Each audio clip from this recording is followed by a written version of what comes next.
안녕하십니까. 오늘은 2019년 마지막 주말이네요. 잘 보내셨나요? 저는 교회 갔다 와서 이제 막 방송을 하나 해보려고 합니다. 오늘은 의학 이론 중에서 누구나 잘 알고 있는 건데, 대사증후군이라고 혹시 들어보셨나요? 대사증후군. 이제 성인병의 원인이 되기도 하고요. 이제 대사증후군이 뭐냐면, 만성적인 대사장애로 인하여 뇌당능 장애. 이건 뭐냐면 공복 혈당이 100mg per 델리리터보다 높은 걸 말하는 겁니다. 즉 당뇨로 가기 직전 단계에 있는 상태를 말합니다. 즉 이를 뇌당능 장애라고 하는데, 뇌당능 장애와 고혈압은 수축기 혈압이 정상 혈압이 120, 이완기 혈압이 80이라 했지 않습니까? 고혈압은 이완기 혈압이 수축기 혈압이 140이고 이완기 혈압이 90. 어느 곳에 해당이 되면 고혈압인데, 그 다음에 이제 비만, 그 다음에 이제 심혈관계로 인한 죽상동맥경화증 등 여러 가지 질환이 한 사람에게 한꺼번에 나타나는 경우가 있는데, 이를 대사증후군이라는 겁니다. 즉 신드롬 이런 거죠. 이제 대사가 잘 안 되는 건데, 이 원인은 보통 이제 인슐린 저항성이라고 합니다.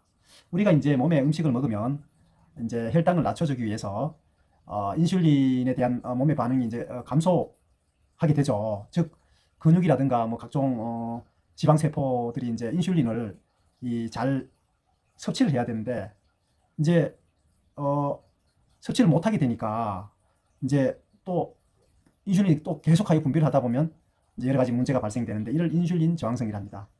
보통 이제 뭐 유전적인 경우도 있는데, 보통 인슐린 저항성을 일으키는 요인이 가장 중요한 게 비만입니다.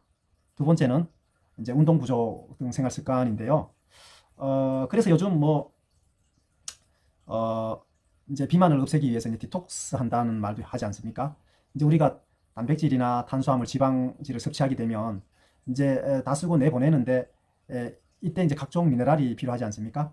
이제 각종 미네랄을 비타민 A부터 해서 뭐 마그네슘, 뭐 칼륨, 뭐 등등 해서 비타민 D 이런 걸 잘 골고루 섭취했을 때 저 탄수화물 이런 걸 몸 밖으로 내보낼 수가 있는데, 이제 어떻든 몸 밖으로 보내지 못하다 보니까 이제 지방으로 변화돼서 몸에 이제 축적되는데, 이게 이제 결국 비만이 되는 거 아니겠습니까?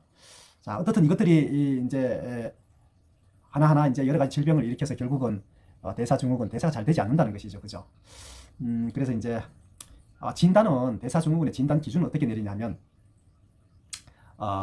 이제 첫 번째로 고콜레스테롤, 즉 남자인 경우는 이제 40mg per 델리리터, 여자인 경우는 이제 50mg per 델리리터가 이상이 되면 고콜레스테롤이라고 합니다. 그 다음에 이제 허리 둘레는 남자가 90cm, 여자는 80cm. 그 다음에 이제 공복 혈당은 이제 100mg per 델리리터 이렇게 되고, 그 다음 혈압은 이제 정상 혈압이 120, 수축기 120 또는 이완기가 80 아닙니까? 혈압이 이제 수축기 혈압이 130 mmHg 또는 이완기 혈압이 85 mmHg 이상인 경우, 그 다음에 이제 중성지방이 150mg per 델리리터. 이거 단위도 참 복잡한데 어떻든 이렇습니다. 이런 경우를 이제 대사증후군이라고 합니다. 즉 대사증후군은 정의가 만성적인 대사장애로 인해서 내당 장애, 즉 당뇨 직전의 단계다. 그 다음에 이제 고혈압, 고지혈증, 비만, 심혈관계, 즉 죽상동맥경화증 등이 이제 한 사람에게 한꺼번에 이제 나타나는 것이 대사증후군이다. 이렇습니다. 우리 주위에 오늘도 교회 가서 이제 얘기하는데, 이제 50대 이렇게 넘어가니까 뭐 고혈압도 있고 당뇨도 있는 분 있고, 의외로 이제 고지혈증 있는 분이 좀 많더라고요. 어떻든 이런 경우에 이제 가장 중요한 게 이제 살을 빼는, 비만인 경우 살을 빼면은 이제 이런 것들이 다 없어지고 문제가 없어지고, 특별히 이제 운동도 잘 해야 되고, 저 같은 경우는 이제 토요일 일에 이제 테니스를 치는데요, 이게 상당히 도움되는 것 같아요. 그 다음에 이제 제가 이제 다음 주부터 새해가 되네요. 새해부터 이제 이 배복부 부분에 좀 나온 걸 다 빼려고 합니다. 준비하고 있는데, 제가 다음에 이제 비만과 관련해서 이제 강의하면서 제 실제 이제 디톡스 한 것 한번 보여드리겠습니다.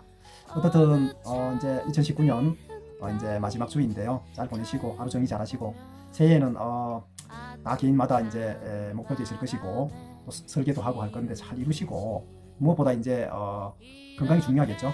건강은 이제 육적인 건강도 있고 또 마음이 건강해야 됩니다. 마음이 건강하시고 해서 새해에는 계획한 바 소원 성취하시기를 간절히 기원드리면서 대사증후군에 대해서 강의를 마치도록 하겠습니다. 감사합니다.